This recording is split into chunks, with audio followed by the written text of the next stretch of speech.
Welcome, good morning all of you. आज हम आपके लिए लेकर आए हैं कक्षा 10 Hindi medium subject SST social study में भूगोल पाठ जो चल रहा था हमारा चैप्टर नंबर 7 चल रहा है राष्ट्रीय अर्थव्यवस्था की जीवन रेखाएं। राष्ट्रीय अर्थव्यवस्था की जीवन रेखाएं भाग नंबर 9। आज हम इस चैप्टर में पढ़ेंगे अंतरराष्ट्रीय व्यापार कि अंतरराष्ट्रीय व्यापार के माध्यम से कैसे हमारी अर्थव्यवस्था को चेंजिंग कर दिया गया, कैसे इसको बदल दिया है, जिससे हमारी जो अर्थव्यवस्था है वो मजबूत हुई है। और अर्थव्यवस्था के साथ साथ में हमारे विदेशों के साथ में संबंध भी सकारात्मक संबंध रहे हैं। साथ में संबंध अच्छे होने के कारण एक शांति का प्रतीक प्रदान करने के साथ साथ एक तकनीकी का भी परिवर्तन हुआ है, जिसे एक देश दूसरे देश से तकनीकी को सीखा है, जिससे अपनी अर्थव्यवस्था को मजबूत किया है। तो आइए आज हम पढ़ रहे हैं अंतर्राष्ट्रीय व्यापार के बारे में। तो सबसे पहले देखते हैं कि व्यापार है क्या, किसे कहते हैं व्यापार, कि व्यापार किसे कहते हैं। जैसे राज्य व देशों में व्यक्तियों के मध्य वस्तुओं का आदान प्रदान है जो व्यापार कहलाता है। व्यापार किसे कहते हैं? इन कोई वस्तु है, उस वस्तु का से देश या राज्य में जब किसी वस्तु का आदान प्रदान करते हैं और उस वस्तु के बदले हम उसकी मुद्रा या मूल्य हम प्राप्त करते हैं, तो उसको हम क्या कहते हैं? व्यापार कहते हैं। जब ये व्यापार अगर दो या दो से अधिक देशों के बीच में होता है तो उसे हम क्या कहते हैं? अंतर्राष्ट्रीय व्यापार कहते हैं। दो देशों के बीच व्यापार अंतर्राष्ट्रीय व्यापार कहलाता है।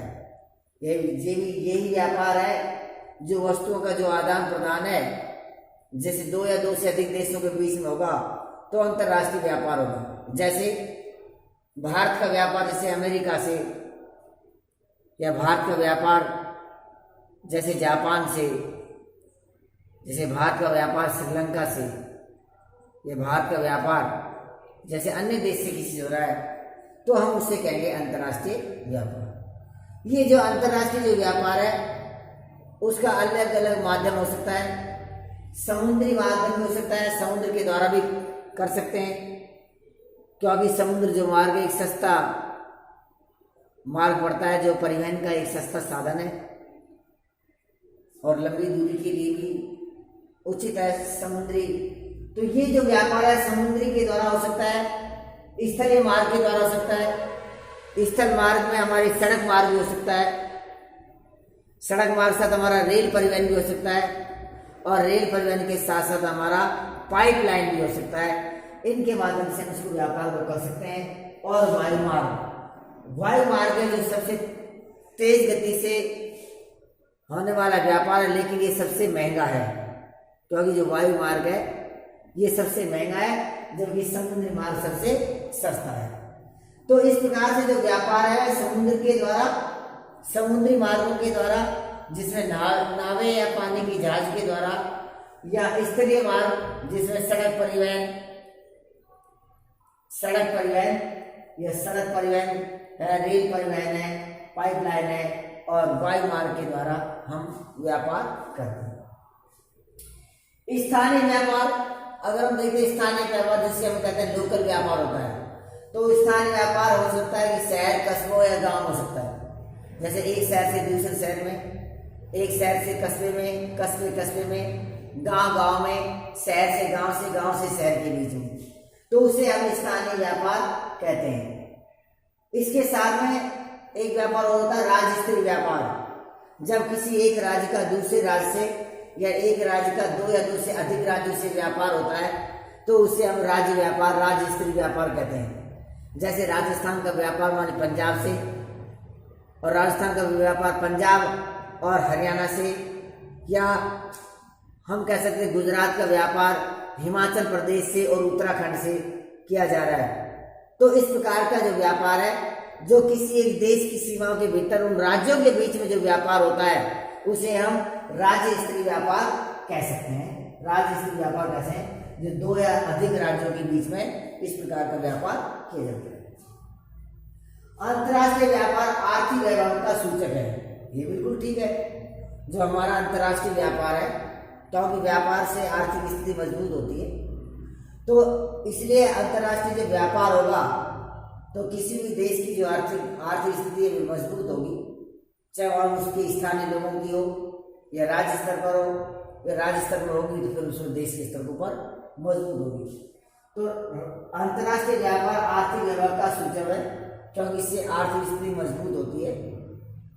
साथ में इसलिए इसको आर्थिक बैरोमीटर भी कहते हैं।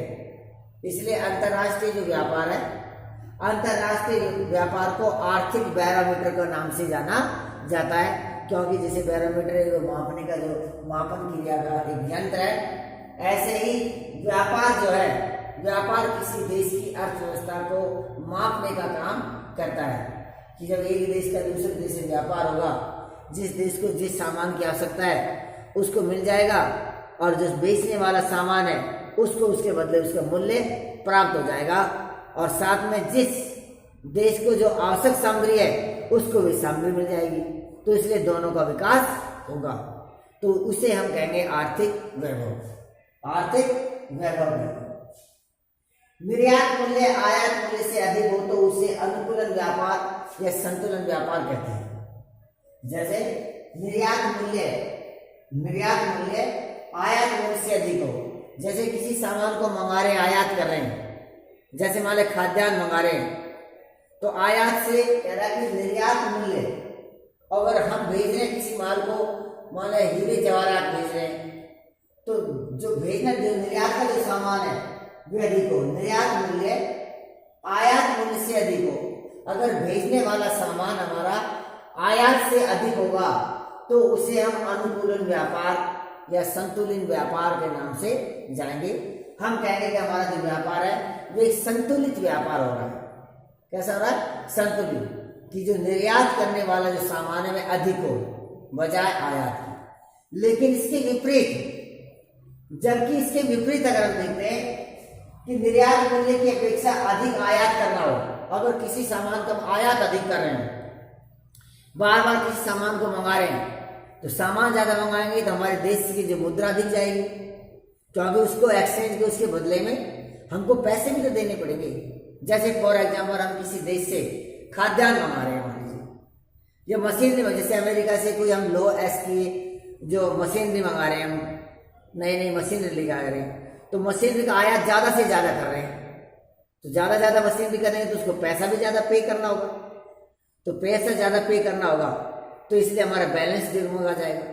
तो इसलिए जब किसी भी सामान का आयात सबसे अधिक किया जाता है तो उसे हम असंतुलित व्यापार की श्रेणी में रखते हैं। उसे हम क्या कहते हैं? असंतुलित। तो आप समझ गए संतुलित और असंतुलित। जब आयात अधिक किया जाता है और निर्यात कम, तब तो असंतुलित व्यापार होगा, और जब निर्यात अधिक किया जाता है और आयात कम, तब हम उसे संतुलित व्यापार कहेंगे। भारत की निर्यात वृद्धि हुई है। अगर हमारे भारत देश में हम देखते हैं तो हमारे भारत देश के अंदर जो वृद्धि हुई है, किसकी? व्यापार के अंदर वृद्धि हुई है। भारत में निर्यात की, जैसे हम किसी भी सामान को हम भेज रहे हैं, किसी सामान को भेज रहे हैं उसको निर्यात, और किसी सामान को मंगा रहे हैं तो उसे हम आयात कहते हैं। तो आयात और निर्यात क्लियर हुआ कि किसी सामान को भेजना, निर्यात निवृत्त हो रहे हैं उसको, और आयात आ रहा है, आयात किसी सामान को हम मंगा रहे हैं, आयात। तो कह रहा है कि भारत की निर्यात वृद्धि, जो निर्यात है उसमें ग्रोथ हुई है, अर्थात भारत में जो सामान हमने भेजा है उसमें हमने प्रोग्रेस की, वृद्धि हुई है। अगर ये हम डेटा देखते हैं कि सन 2004-05 में देखते हैं, हमारी एनसीईआरटी की पाठ्य पुस्तक के अनुसार अगर हम देखते हैं और हम आंकड़ों का अवलोकन करते हैं, तो सन 2004-05 के आंकड़ों का अवलोकन करते हैं तो भारत में जो निर्यात की जो सामान है, उस निर्यात के सामान में वृद्धि हुई। कौन कौन से सामान है जिसकी निर्यात में वृद्धि हुई है, जिसको दूसरे देश में हमने भेजा है? जैसे कृषि और कृषि से संबंधित जो उत्पाद है, कृषि और कृषि से संबंधित उत्पाद है, उसमें 2.53% की वृद्धि हुई है। उसी प्रकार से खनिज व एस्क, खनिज और जो एस्क है कच्चा लोहा है, उसमें 9.12% की वृद्धि हुई है। रतन व जवाहरात जो बहुत ही बहुमूल्य है, रतन और जवाहरात का भी हमारा भारत जो देश है व्यापार करता है, विदेशों में इसको भेजता है, निर्यात करता है। रतन और जवाहरात में 26.75% की वृद्धि हुई है। उसी प्रकार से रसायन व रसायन से संबंधित जो उत्पाद है, रसायन और रसायन से जो संबंधित उत्पाद है, उसमें 24.5% की वृद्धि। और इसी प्रकार के जो इंजीनियरिंग सामान है, जो मशीनरी से संबंधित सामान है, जो फैक्ट्रियों में काम किया जाता है, कारखानों में जिनका उपयोग किया जाता है, तो इंजीनियरिंग जो सामान है 35.65% की वृद्धि। और इसी प्रकार से पेट्रोलियम और पेट्रोलियम से संबंधित अगर उत्पाद देखते हैं तो उसमें भी 86.12% आदि इन सामानों की वृद्धि हुई है। इसमें हमें इन चीजों को हमने निर्यात किया है, किनको, कि भारत देश ने विदेशों को इन सामानों को भेजा है और इनके बदले भारत को विदेशी मुद्रा अर्जित हुई है, विदेशी जो करेंसी है, विदेशी पैसा मिला है, जिससे हमारे देश की जो आर्थिक स्थिति है वे मजबूत होगी। तो तभी तो कहेंगे हमारे देश की जो आर्थिक स्थिति मजबूत होगी तो आर्थिक वैभव कहेंगे, तो अंतर्राष्ट्रीय व्यापार आर्थिक वैभव का सूचक है। तभी तो हम इसे कहेंगे कि ये आर्थिक वैभव का एक सूचक है कि मान सम्मान बढ़ेगा, वैभव होगा, इसका ये अपनी शक्ति बढ़ाएगा।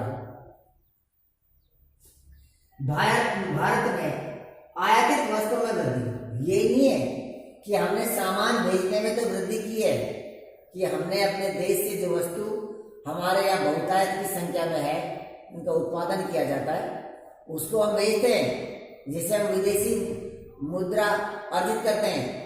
यही नहीं, उसके अलावा हम बाद में आयात करने वाली वस्तु में वृद्धि है।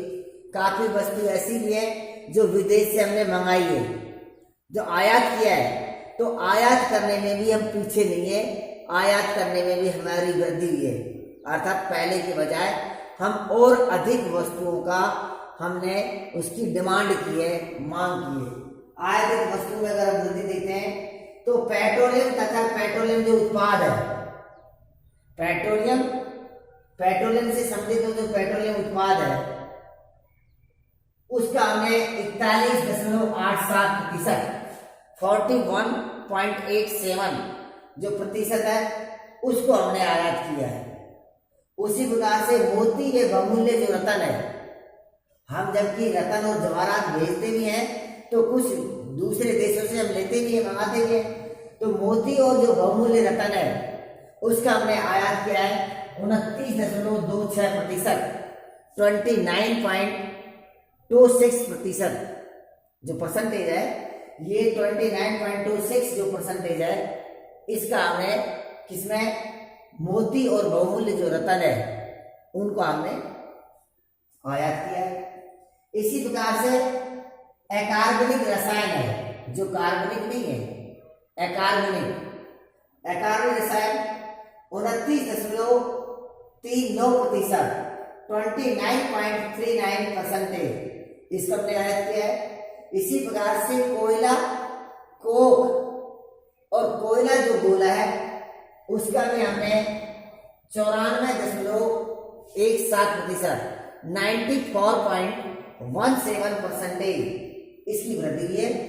इसी प्रकार से जो मशीनरी है, मशीनरी में 12.56, 12.56% आदि ऐसी वस्तुएं जिनका हमने आयात किया है,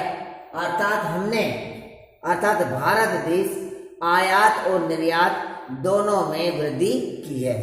ये हमें आंकड़े किनसे पता होता है, हमारी एनसीईआरटी की पाठ्य पुस्तक जो है उससे पता होता है कि सन 2004-05 के अनुसार हमने आयातित वस्तु और निर्यातित वस्तुओं में हमने वृद्धि की है। सूचना, अब ये नहीं है केवल सामान का आदान प्रदान करने को ही व्यापार कहा गया है।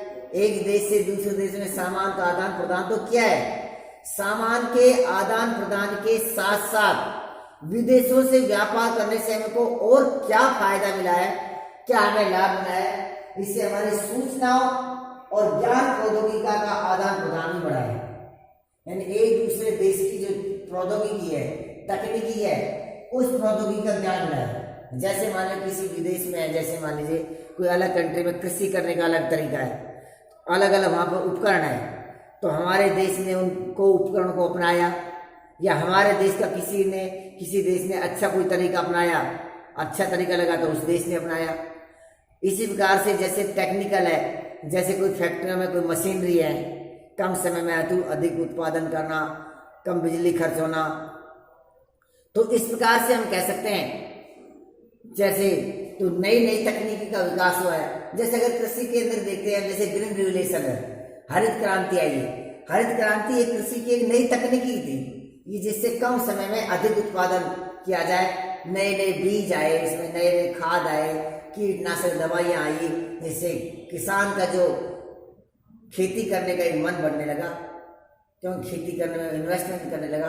पहले बीच में किसान उसको खेती नहीं कर रहा था, क्योंकि प्राकृतिक आपदाएं आ जाती थी, तो उसको ऐसा नहीं होता था। तो इस प्रकार से हम कह सकते हैं कि सूचनाएं, इससे ज्ञानवर्धक हमें ज्ञान मिला, नई नई तकनीकी का आविष्कार हुआ, नई नई तकनीकी से दूसरे लोग जो जागरूक होने लगे। जैसे अगर एग्जाम्पल जैसे हमारा भारत देश है, आज भारत देश के अंदर जैसे राजस्थान के अंदर ही जापानी जोन कंपनी और दक्षिण कोरिया की कंपनी आई है, तो वहाँ के लोग नई नई तकनीक लेके आ रहे हैं। जैसे एसी बना रहे हैं, जापानी जोन की जो डाइकन कंपनी है जो एसी बना रही है, तो एसी बना रही है, उसकी तकनीकी लोग बाहर के लोग सीख रहे हैं, तो उसको सीख रहे हैं, तो नई तकनीक का आविष्कार हुआ ना। तो इस प्रकार से व्यापार के माध्यम से हमें सूचनाओं का भी ज्ञान मिला और नई नई प्रौद्योगिकी और तकनीकी का भी ज्ञान मिला। इससे भारत अंतर्राष्ट्रीय स्तर पर एक सॉफ्टवेयर महाशक्ति के रूप में उभरा। जैसे एक सॉफ्टवेयर होना ना, एक नया इंस्ट्रूमेंट होता है, तो इस प्रकार से जब नई प्रौद्योगिकी और तकनीकी का जो आविष्कार हुआ, एक देश ने दूसरे देश को पहचाना, तो उससे हमारे भारत देश जो है ना एक अंतर्राष्ट्रीय स्तर पर उभरा। और कैसे उभरा, एक सॉफ्टवेयर महाशक्ति के रूप में उभरा कि भारत देश तो एक सॉफ्टवेयर है, उसके पास ऐसा ज्ञान है, तकनीकी है कि उससे हमको सीखना चाहिए और अपने देश के ऊपर उसको इम्प्लीमेशन करना चाहिए, यानी लागू करना चाहिए, ताकि हम भी उसको लागू कर सकें। तो इस प्रकार से भारत जो देश है हमारा एक अंतर्राष्ट्रीय स्तर पर सॉफ्टवेयर तकनीकी रूप में विकसित हुआ, जो एक बहुत अच्छी बात है और हमारे मान सम्मान की। विदेशी मुद्रा अर्जित हुई। अब जब व्यापार होने लगा, सूचना प्रौद्योगिकी का ज्ञान हुआ, सॉफ्टवेयर तकनीकी हुआ, सामान का आयात निर्यात होने लगा, तो इससे विदेशी मुद्रा भी अर्जित होने लगी। और किसी देश को किसी दूसरे देश की विदेशी मुद्रा अगर प्राप्त होती है, तो निश्चित रूप से उसमें विदेशी मुद्रा प्राप्त करने से उसकी आर्थिक स्थिति तो मजबूत होती है, साथ में उसके जो संबंध है वे संबंध भी सकारात्मक होते हैं और आपस में यानी कि शांति प्रिय बनते हैं, एक दूसरे की किसी प्राकृतिक आपदा के समय सहायता प्रदान करते हैं। तो इस प्रकार से भी हमारी विदेशी मुद्रा अर्जित हुई, हमारे एक दूसरे में सकारात्मक सोच आई और प्राकृतिक आपदाओं से एक दूसरे की सहायता करने का एक हमको मौका मिला, या प्रेम से रहने के लिए एक सकारात्मक सोच हुई। साथ में हमारी संस्कृति का भी आदान प्रदान होता है। अंतर्राष्ट्रीय व्यापार से संस्कृति का भी आदान प्रदान होता है। तो संस्कृति में जैसे मान लीजिए कोई अमेरिका का व्यक्ति व्यापार करने के लिए भारत आया, तो भारत की संस्कृति को देखा गया कि भारत में किस प्रकार से त्योहार मनाए जाते हैं, क्या खान पान है, क्या वेशभूषा है, इन रहने का क्या ढंग है। और भारत का व्यक्ति अगर अमेरिका में जाएगा व्यापार करने के लिए और कुछ समय अगर वहाँ पर रहेगा, तो अमेरिका की भाषा भी देखेगा कि कैसी भी भाषा बोलते हैं, कौन सी लैंग्वेज बोलते हैं, उनका खान पान कैसे, रहन सहन क्या है, उनके तीज त्योहार कैसे हैं, किस प्रकार से परिवार रहते हैं। तो ये क्या है कि संस्कृति का भी आदान प्रदान हुआ एक दूसरे से, जिससे एक देश को दूसरे देश को सीखने को मिला और इससे हमारे यानी कि सकारात्मक सोच को अधिक लाभ हुआ।